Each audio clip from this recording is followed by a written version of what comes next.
Chapter 8. The River Jordan, the Dilemma of Neutrality. And Moses said unto God, Who am I, that I should go unto Pharaoh, and that I should bring forth the children of Israel out of Egypt? Exodus chapter 3, verse 11. On August 28, 1963, Martin Luther King Jr. stood at the foot of the Lincoln Memorial in Washington, D.C., and addressed 250,000 people who converged on the nation's capital. The March on Washington, at the time, was the largest demonstration in the nation's history. That summer was one of great national crisis, as well as deep personal anguish. On August 4th, a month shy of my 13th birthday, I lost my mother to breast cancer. We had been living in Phoenix, Illinois, a tiny hamlet outside of Chicago and hometown of basketball star Quinn Buckner. The United States was being ravaged by the cancer of racism. The world sat and watched as the self-appointed bastion of democracy confronted its demons, police brutality and vigilante violence aimed at African Americans demonstrating for equality. In a span of 3 months, there were an estimated 1,412 civil rights demonstrations. Many of the protesters faced tear gas, police dogs, and high-powered water hoses as they fought for their right to vote, their right to equal access to public facilities. Sociologist Manning Marable said that some decades are worth only a year, but some years are worth an entire decade. Certainly, 1963 was worth a decade. In June of that year, Medgar Evers, a field secretary for the NAACP, was shot and killed in front of his home in Jackson, Mississippi. In September, a bomb exploded in the basement of the 14th Street Baptist Church in Birmingham, Alabama, killing 4 little girls in Sunday school. In November, John F. Kennedy, the President of the United States, was assassinated in Dallas. At a time of great national moral crisis, Dr. King rose to the occasion and delivered one of the most compelling speeches in United States history. Dr. King's I Have a Dream speech resonated for decades. Everyone from white racists and black conservatives to liberals and black nationalists have used selective parts of the address to fit a multitude of agendas. 6 months before the march, an event of little note but great future consequence took place in Brooklyn, New York. On February 17, 1963, Michael Jeffrey Jordan was born. Not even in his wildest dreams could Dr. King have imagined that 30 years after his address, a young black man would become the world's best-known athlete, the most recognizable American in the world, admired and revered from Shanghai to Saudi Arabia. He would be showered with the sort of acclaim, riches, and notoriety reserved for state officials. By the year 2000, Michael Jordan, basketball player, would be widely considered the greatest athlete of the 20th century. 3 years after Jordan was born, Stokely Carmichael coined the phrase Black Power. To some, Jordan in his prime became the embodiment of black power. To me, he is the antithesis, however, the embodiment, if anything, of the destructive power of the conveyor belt and the perversion of the nobler goals of integration. If his vast influence had combined with the vision of a Rube Foster, Jordan could have single-handedly consolidated black power in sports and transformed the entire industry. Michael Jordan could have been a messiah who marshaled African American athletes into a strong, powerful collective. Had he said jump, had he said protest, most athletes would have jumped, most would have protested. Instead, Jordan said, be like Mike. Which raises the question, who is Mike? What was the River Jordan? Was he Moses leading us into the wilderness? Or Judas stranding us there? Jordan was in many ways the fruit of the civil rights movement, which reached its apex in the year of his birth. His right to remain silent is what we won. Jordan didn't have an obligation to speak up on racial injustices, but he had an unmatched opportunity. Michael Jordan's story provides a revealing look into contemporary black culture in the wake of integration and the conveyor belt. Fragmented, stratified as never before, stuck in a sprawling wilderness, but also more materially successful than ever. Jordan is a map of where African Americans have been, where they are, and where they might be headed. Jordan is the one who fully exercises the one right to be publicly neutral, not to have to deal with quotas and segregation, and even to have the quote-unquote black elements of his style and image, bald head, baggy pants, soaring acrobatics, not just accepted by the mainstream, but revered, freeing him to be obsessed with wealth and image, freed by the civil rights movement to be neutral. He's lightly shrugged off the historical mission of black athletes to push for progress and power. But Jordan and his generation of African American athletes are merely a microcosm of the dilemma facing today's black community. The problem of the African American athlete is not an absence of resources, which are more abundant than ever, but an absence of vision and leadership to help define the next stage in the struggle. As it is, black athletes like Jordan have abdicated their responsibility to the community with an apathy that borders on treason. He followed the most passive tradition of black sports heroes down a lucrative path, becoming a symbol of black prowess, but he could have been so much more. With the resources and possibilities at his disposal, simply being a paper tiger was not really enough. For athletes born in the 1970s and 1980s, a disconnect has grown between their own experiences and the experiences of those who came before them. For many of them, the brutal struggle for freedom seems like fiction. Jordan attempted to explain his position of neutrality when he said, quote, "I don't think I've experienced enough to voice so many opinions. I think people want my opinion only because of the role model image that has been bestowed on me. But that doesn't mean I've experienced all those things." Not only for Jordan, but for an entire generation of young African American athletes, the notion that they belong to a larger community with a shared history is a hazy concept if it exists at all.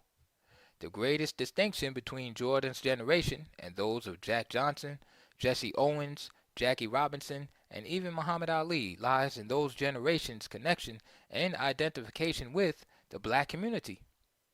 In many cases, this was a forced identity, forced by crushing racism and suffocating segregation, but there was a collective identity nonetheless. That's changed. Jordan didn't stand for a larger community. In fact, he stood for a little beyond making money, hawking product. Jordan became the face of Nike in the 1980s and infamously refused to publicly support black Democrat Harvey Gantt in his 1996 battle against former segregationalist Jesse Helms for a United States Senate seat. During the final 2 weeks of the 1990 campaign, Helms went so far as to air the now infamous, quote, "White Hands" TV commercial in which a pair of white hands crumples a letter that supposedly tells their owner that he has been passed over for a job because of affirmative action. But even this race baiting didn't draw Jordan into the fray. His defense? Republicans buy sneakers too. Since then, Jordan supported the presidential candidacy of Bill Bradley and the senatorial campaign of Barack Obama. Throughout his career, Jordan was criticized for being inactive in the fight for racial equality, but he stood silently by in other areas as well. When details emerged regarding Nike's use of Asian sweatshops, Jordan made no official statement. He said that he would look into the problem. When children and teenagers began fighting and killing each other over his high-priced basketball shoes, he simply said that the victims should relinquish the items without a fight. During his playing career, from 1984 to 2003, Jordan led the Chicago Bulls to 6 NBA titles, but his greatest gain came off the court. Jordan surpassed O.J. Simpson as the world's most marketable black man, becoming a major marketing tool and proof that a dark-skinned African American could be embraced as a pitchman for all. With Jordan at the forefront, the National Basketball Association became a global empire, a purveyor of American culture with a black twist. The league would foreshadow trends in fashion, language, and music. The adoration of Jordan was phenomenal. He was described not only as one of the best players ever to grace the basketball court, but as one of the best humans to have graced the earth. His followers raised him to a superhuman level. After the 1986 playoffs, for example, Boston Celtics superstar Larry Bird told reporters, "I think he's God, disguised as Michael Jordan." Phil Jackson, who coached Jordan through all 6 of his championship seasons, said that Jordan had somehow been transformed in the public mind from a great athlete to a sports deity. During a 1992 press conference for the Barcelona Olympics, a Japanese correspondent asked, "Mr. Jordan, how does it feel to be God?" Following his trailblazing path, African American athletes today are worth billions of dollars to the United States economy as marketers of all kinds of products, from sports gear to cars to deodorant. A handsome, strong, but harmless black man, Jordan would become the paradigm for the black star in a rising sports culture, setting the tone for others who aspired to commercial success. In a 1998 column, Joan Ryan compared Jordan to the Shmoo, the creature in the Lil Abner comic strip that could taste like any food you wanted. She wrote, "Jordan is whatever we want him to be, according to our own values, dreams, and biases. He is the living embodiment of class, or hard work, or grace, or sportsmanship, or heroism. We have imbued him with all these qualities, even though, or rather because, we know so little about him." Despite his global fame, Jordan has managed to give no clues about what issues he cares about, if any, or even what makes him tick. He has contributed little politically or socially beyond the usual golf tournaments and chicken dinner appearances. His public persona is like the perfect-looking man in the white dinner jacket in the board game Mystery Date, who is funny, caring, strong, or rich, depending on the imagination of the 12-year-old girl rolling the dice. Some of the most useful insight into Jordan comes from the man who played a large part in inventing him, David Falk. Falk has described himself as apolitical and said Jordan was a cut from the same cloth. The beauty of Jordan, Falk said, was that they didn't have to indoctrinate him, work on him to be more neutral in his views. People say that in order to market Michael, we had to get him to back away from political issues, Falk said. The truth is that Michael is apolitical by nature. That's who he is.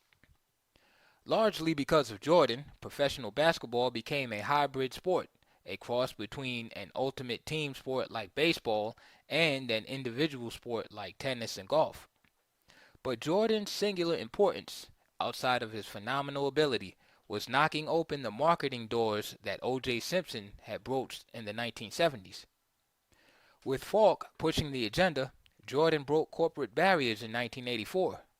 Falk said he wanted to prove to Madison Avenue that African American athletes could be sold to the public. This may be hard to recall, but in 1984 there were no million-dollar Nike deals, no lucrative Gatorade endorsement deals. By 1984, the majority of Falk's clients were African American males. Quote, "And you had so much resistance in corporate America to accepting them off the court in business," Falk said during an interview. Falk recalled that at this time there were, quote, literally companies who would say, "What are we going to do with a black basketball player in marketing?" It was like talking a foreign language. The challenge with Jordan was how to create access to corporate America with a really special raw diamond. Falk saw his job as opening doors and getting Jordan to market. For Falk, 1984 was, along with 1492, a watershed year, proving the world wasn't flat and that black athletes could sell products. People have no problems accepting Tiger Woods or a Ken Griffey. It's become commonplace. But 13 short years ago, it was heresy to believe that Michael Jordan could ever become as popular as Larry Bird. "I'm not saying that it took a white person to do that," Falk added, "but it took someone who had corporate clout to do it." Jordan became larger than black and white. You could look at him and really not see his color. Like O.J. Simpson, Jordan was racially and politically neutral. Falk said he didn't coach Jordan to be racially neutral. His parents had raised him to be colorblind, Falk said. He's proud as an African American male. He's got a strong sense of black identity, but he's not exclusive. He's apolitical by nature. That's his personality. Here's the problem with transcendence, however. The crossover black athlete often transcends his own race. Falk said, when players of color become stars, they are no longer perceived as being of color. The color sort of vanishes. I don't think people look at Michael Jordan anymore and say he's a black superstar. They say he's a superstar. They totally accepted him into the mainstream. Before he got there, he might have been African American, but once he arrived, he had such a high level of acceptance that I think that the description goes away. Falk understood the mixed blessing of so-called racial transcendence. It's good because people accept an individual for accomplishments independent of ethnicity. It's bad because if you are, quote, of color, you want that person to be a role model. It's like you finally got a great role model and people take away his leadership by assimilating him into the general culture. Depending on whom you speak with, Jordan's life mirrors the vision Dr. King laid out in his 1963 speech. His success determined by the content of his character rather than the color of his skin. But Jordan was also a dream come true for the NBA. The challenge for the NBA, as it went from a majority of white players to mostly black players, was how to make a majority black league palatable. How to take black style and showmanship, but somehow leave behind all of the more inconvenient features of blackness in America. How to make race visible and invisible simultaneously. The answer was to have blacks act neutral, but perform spectacularly, like Mike. There was nothing in sports in 1963 that suggested this kind of breakthrough. In that year, an African presence in pro sports and big-time intercollegiate athletics was modest at best. Quotas at both levels were still in force. The African American presence in professional football, basketball, and baseball was modest. The rival American Football League had most of the black players, relying heavily on historically black colleges for many of its players. African Americans, according to stereotype, lacked the endurance to run long distances in track, were not smart enough to play quarterback, did not have the guile to pitch. They could not manage or become head coaches. Jordan's ascendance, viewed from this perspective, epitomizes the dramatic distance traveled by African American athletes from the beginning of the 20th century to the end. The 20th century began with a bald-headed prizefighter named Jack Johnson stepping on white sensibilities and being hounded and demonized. The century ended with another bald-headed black man being idolized, even called a god. 3 years into a new century, however, Jordan was fired from his job as quote-unquote God. In May 2003, hours after his extraordinary playing career ended with the Washington Wizards, Jordan was summoned to team owner Abe Poland's office and dismissed. What a fascinating and ironic twist at the end of a career. After retiring from basketball with the Chicago Bulls in 1999, Jordan had joined the Washington Wizards as team president. Soon after, he came out of retirement to rejoin the team on the court, playing his last 2 seasons with the Wizards on hobbled knees. After his final retirement at the end of the 2002-2003 season, Jordan planned to resume his front office duties with the Wizards, learn the business, and eventually take over the franchise. That wasn't Poland's vision, though. During their brief meeting, Poland told Jordan, quote, "As a gentleman, I appreciate everything you did. You're great.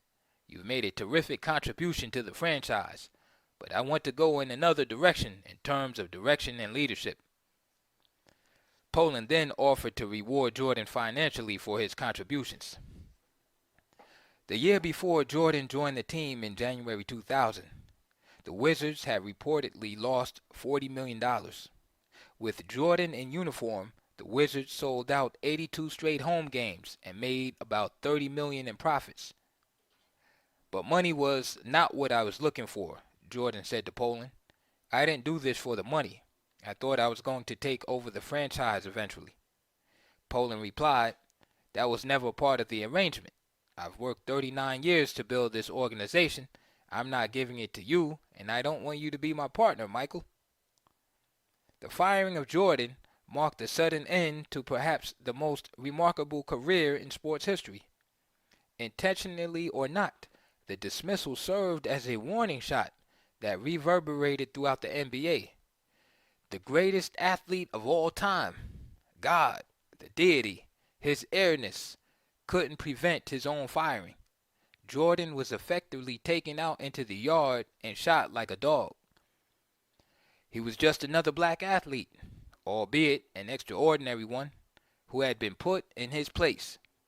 MJ had gotten too big for his britches. He had become larger than the game he helped promote. He was bigger than Bill Russell, Wilt Chamberlain, and all the rest. This was okay when he was promoting the NBA. The league used Jordan to become an even more lucrative international business. But when Jordan threatened to take his skills and charisma and ambition over to the executive suite, he became a Negro who had to be reeled back in. Abe Poland did the reeling. John Thompson, the former Georgetown coach, said this was exploitation in its crudest, cruelest form. Thompson compared Jordan's dismissal to Poland's sending Jordan back to the plantation after reaping profit from his labor. They exploited this man, Thompson said. The minute he was used up, they discarded him. There's something wrong with that. A few days later, I was on the ESPN show, The Sports Reporters, with Len Elmore, the former All-American from the University of Maryland, and now a television commentator and attorney. In his parting commentary, Elmore, who is African American, blasted Thompson for using the plantation analogy. There was bad blood between Thompson and Elmore going back to Elmore's days as a player agent, when Elmore complained that Thompson steered all of his clients to David Falk, then the hottest sports attorney in the business. On the air, Elmore said Thompson's plantation comparison was stupid. Elmore was praised and applauded by the other panelists for his strong commentary. After he finished, the host reached over and patted him on his knee and said, "Beautiful." I said to Elmore before we went on the set that he was wrong to associate money with slave status, because there were slaves who in fact made money. For example, in the 17th century, a slave economy emerged in the Chesapeake region. Many plantation owners, to defray the cost of operating a plantation and maintaining slaves during times of economic depression, entered into an agreement whereby slaves, in addition to their normal work, could work independently and earn their own money, with the understanding that they would feed and clothe themselves. In Many Thousands Gone, historian Ira Berlin wrote, quote, "Given time to attend to their own affairs in exchange for subsisting themselves, slaves gardened, tended to barnyard animals, and hunted and fished on their own. Occasionally, they manufactured small items and sold them to their owners, neighbors, or other slaves." Money was not an issue. The correlation to examine was between work and power. Jordan, for all the work he put in, had no power. Black athletes, for all the money they made, had no real power. Even the greatest athlete of all time was unable to keep himself from being fired. But I also had a problem with Thompson's comment. My problem with Thompson's putting Jordan on a black plantation is that Jordan consistently, throughout his public life, has refused to identify with core African American values, issues, or problems. He was racially neutral. We learned to accept that. Neutrality became his calling card. I'm sure he did things in private, working behind the scenes, as they say. What he did in public to inspire the multitudes, that core of black people estranged from power, the seemingly permanent underclass, beyond hitting game-winning jump shots, is hard to find. But to evoke the image of the plantation in Jordan's darkest hour, even when the analogy is correct, was disingenuous. The point is that he was always on the plantation. He just didn't know it or acknowledge it because he was flying too high to notice. Jordan supporters made the right argument, but in Michael Jordan, they were using the wrong model. When Poland slapped him down and put him in his place, Jordan suddenly recognized his surroundings. What Poland did to Jordan was a microcosm of what the NBA is doing to black athletes in general, phasing them out because they are no longer needed as they once were. The global game is on the way, and the African American presence in the NBA, which was once almost stereotypically a black man's league, at least on the court, is in peril. Jordan was used for his muscle, then discarded. Black athletes everywhere should see this as a cautionary tale. As long as black people don't take control of the industry that feeds them, they will always work at the pleasure of the white power structure, a structure that would like nothing more than to wean itself from its dependence on black muscle, to finally shake free of the Faustian pact of integration. As neutral as he had been, as great as he had been, as much money as he had made for Poland and NBA owners, Jordan was treated with the public disdain reserved for a menial worker. Ed Tapscott, now president of the black-owned Charlotte Bobcats, said, "Now Mike knows what it's like to be black." I think Jordan knew all along. He made a conscious decision to stay neutral. In the fall of 1997, I had a brief but illuminating conversation with Jordan. He was still his airness at the time. The Bulls were coming off another NBA championship, and Jordan had the veneer of invincibility. I met Jordan at the Nike offices in Greenwich Village in New York. This was the first time I had spoken with him outside of locker room chats. We talked a little pro football, and the conversation segued into double standards. One standard for whites, the other for African Americans. This was around the time when the sports announcer Marv Albert was involved in his sexual misconduct scandal. The veteran broadcaster was on trial on felony charges of forcible sodomy, a case in which he'd been accused of repeatedly biting a woman. He'd eventually plead to a lesser charge, but had already made the deals that would allow him to resume his lucrative career. Footnote: Albert was fired by NBC and resigned as the announcer for Madison Square Garden Network. In 1998, Albert's record of misdemeanor assault conviction was cleared. He was rehired by the MSG Network in 1998 and by Turner Sports in 1999 to announce NBA games for TNT and TBS. End of footnote. "You know what they would have done if it was me?" Jordan said, referring to Albert's case. "At that moment, we became like two black men, brothers, talking about the racism that most of us take for granted as part of life in the United States. We agreed that Albert should not be on the air. At all," Jordan and I said in unison. "They yanked O.J. Simpson out of the booth on suspicion." I left the office with a far different view of Jordan than the one I'd brought in with me. He was not a Ward Connerly, Shelby Steele type of reactionary Negro, not one of those black people who, even in their private moments, mouth the notion of racism's being dead and worry over black people's complaining and blaming the white man for our problems. I was encouraged, at least, that Jordan was fully aware of double standards even at his level. He was like most African Americans, playing the game, seeing racism and sidestepping it, grumbling about it under his breath, but pushing it to one side in order to reap the full benefits of a multiracial society. At the same time, even his attitude about race was familiar and defensible. His actions remained troubling. The image of Jordan I had before that meeting was formed a few years earlier during a series of protests in 1992 that occurred at Jordan's alma mater, the University of North Carolina. There, at least a dozen black football players led approximately 1,000 students on a march to the office of Chancellor Paul Hardin to ask for the construction of a black cultural center on the campus. A letter presented to Hardin said, "Failure to respond to this deadline will leave the people no other choice but to organize toward direct action, which some players speculated could include boycotts of games."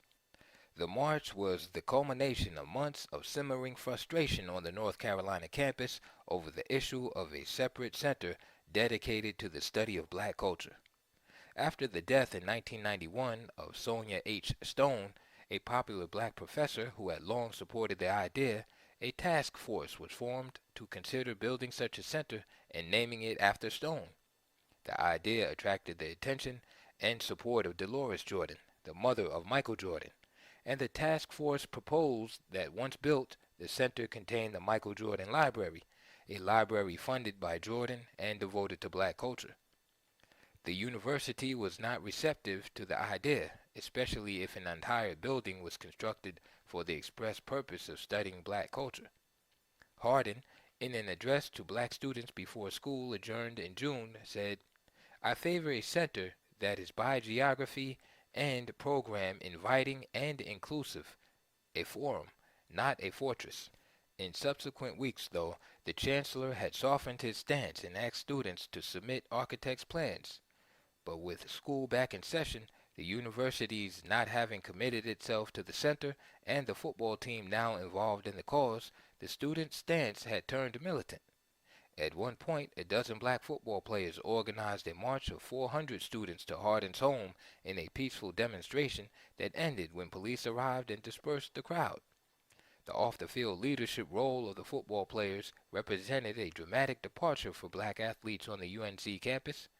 Jordan, for example, was not a student leader as an undergraduate there and, along with other black athletes, was accused of lack of community involvement after the riots in Los Angeles that same year. But the actions of the football players seemed to tap into an older, pre-integration tradition, the tradition of Jack Johnson and Rube Foster, men unafraid to stir things up and to take action without waiting for a white man's approval. It's not common for athletes, black athletes, to be in this type of leadership role, noted Tim Smith, a junior defensive back and co-founder of the Black Awareness Council, a group founded by black athletes. Athletes feel they have a chance to make it. As the white man defines making it in this society, you have a chance to go and make millions of dollars, and you don't want to jeopardize that by speaking out about injustice. We feel it is our responsibility to speak out and lead. That's what's surprising a lot of people.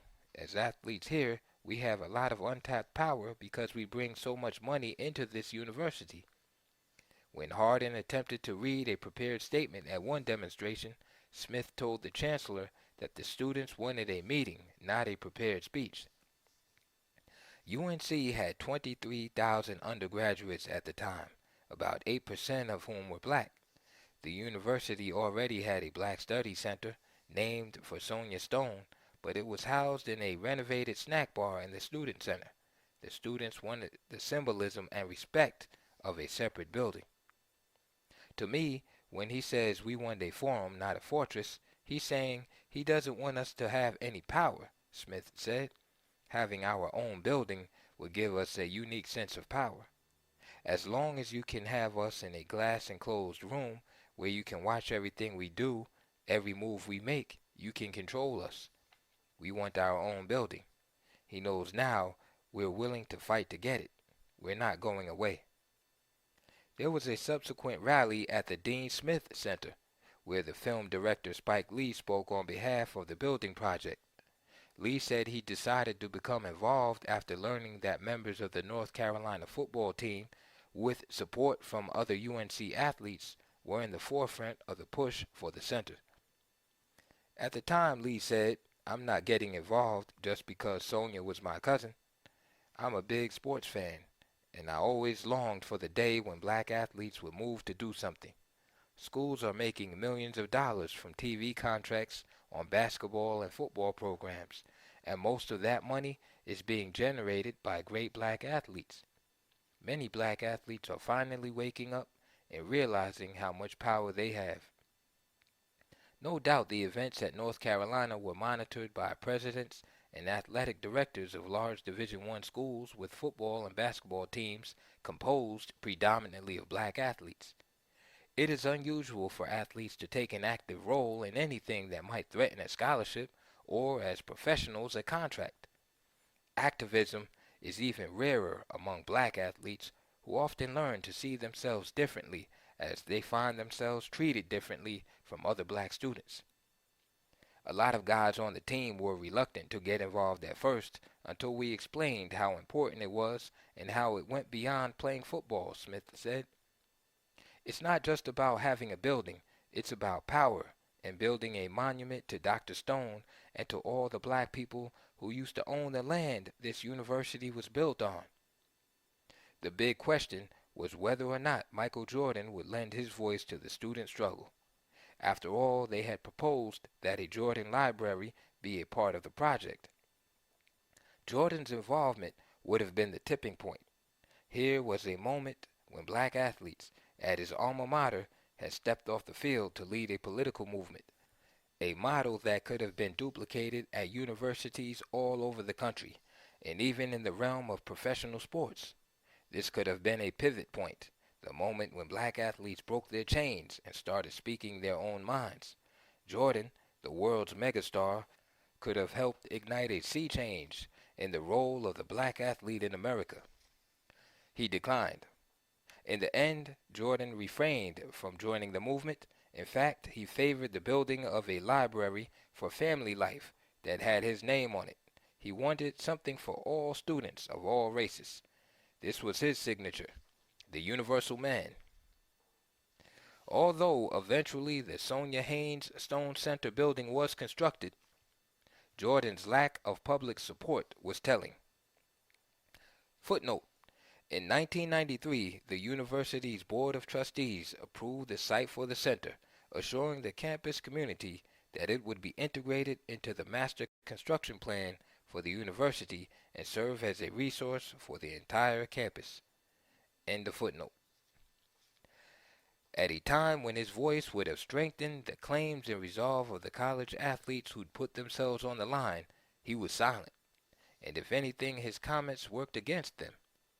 This little movement for a black cultural center may seem small, but it could have been the model for how athletes can leverage their power for the larger community. It was a chance for black athletes to show that they understood the difference between reaping the rewards of an unfair system and using their real power to change the system.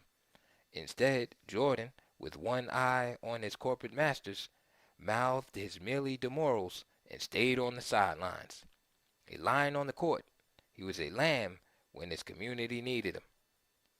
Jordan chose not to speak on the racial and power dynamics of the NBA and America at large because he does not relate to the struggle, because life was not a struggle for him.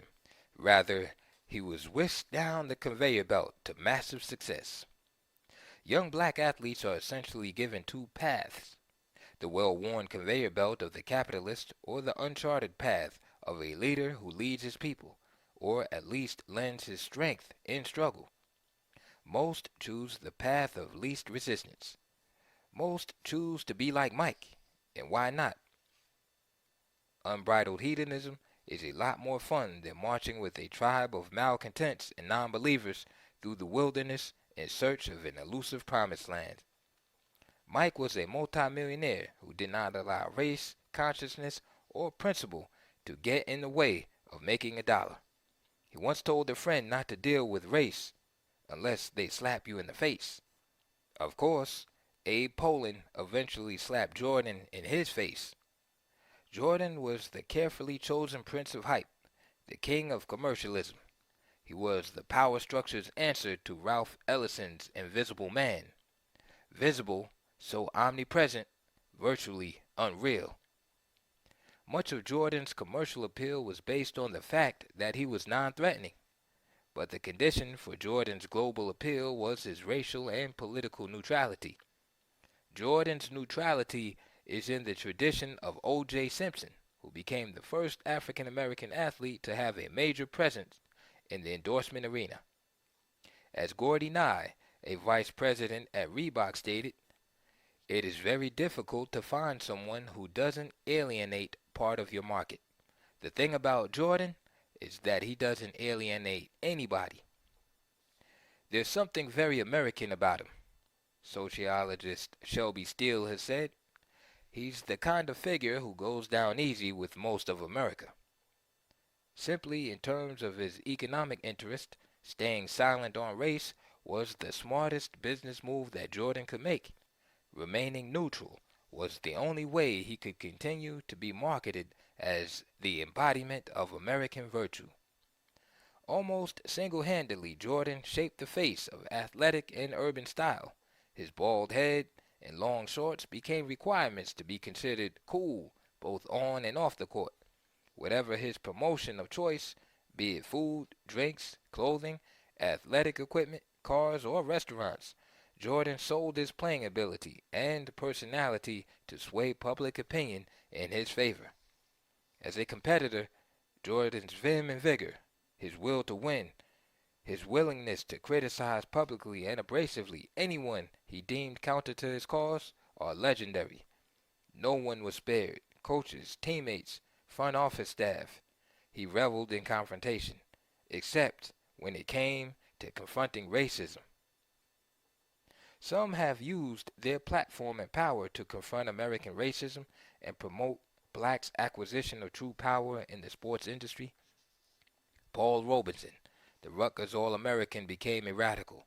Jim Brown organized African American athletes to support Muhammad Ali when Ali refused to step forward for the draft.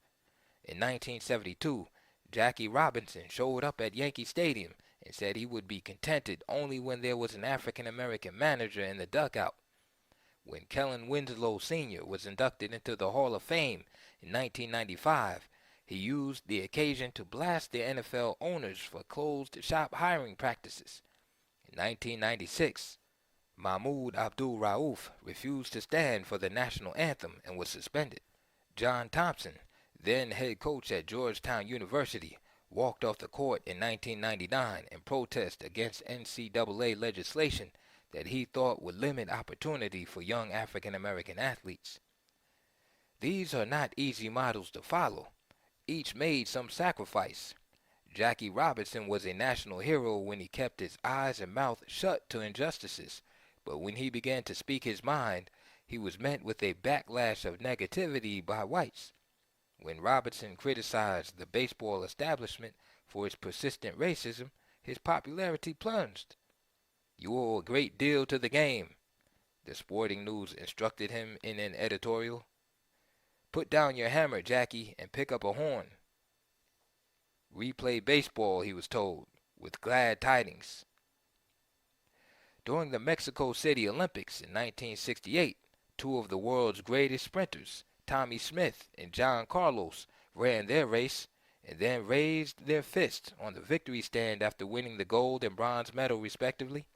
Here they were, running with USA emblazoned on their chests, and both wanting the watching world to know that everything was not cool in this fool's paradise. They protested the condition of inhumanity that this great democracy imposed upon African American citizens. Smith and Carlos stood in black socks and black gloves. Afterward, Smith explained that the black socks symbolized the economic and social disenfranchisement of so many blacks in the United States. The gloves symbolized the mounting anger, frustration, and fury of so many African Americans, impoverished, brutalized, and marginalized in the world's greatest democracy. 24 years later, Jordan made a stand of his own on the medal ceremony at an Olympics game. Jordan's protest underlined the thickness of his blinders and revealed where his heart lay. "I was in Barcelona in 1992 for the Summer Olympic Games. These games marked the ultimate triumph of the NBA push for a global presence. Barcelona was the NBA's Normandy. The 1992 Games marked the debut of professional basketball players from the United States participating in Olympic competition. This was the so-called Dream Team. But some of the things that happened were a nightmare for Pan-African sentiment, as when Charles Barkley said an opponent from Africa was concealing a spear and told him to go hunting. The most telling part of the Dream Team's triumph came on the victory stand after the United States had crushed all competition. Rather than promote the team's official sweatsuit designed by Nike competitor Reebok, Jordan instead draped himself in the American flag, not out of patriotism or protest, but to hide the Reebok label. Refusing to disrespect Nike, Jordan emphatically declared that I feel very strongly about loyalty to my own company.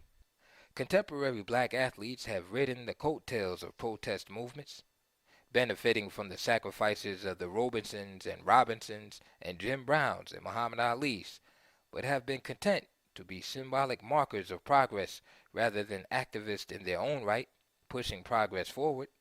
They have been unwilling to collectively rock the money boat. Ironically, this new lack of interest in the larger world has occurred just at the moment in their evolution when black athletes have more economic muscle and cultural influence than ever, at a time when they could actually own the boat rather than just rock it. The level of apathy is greater than ever before. The Jordan model has contributed greatly to this malaise.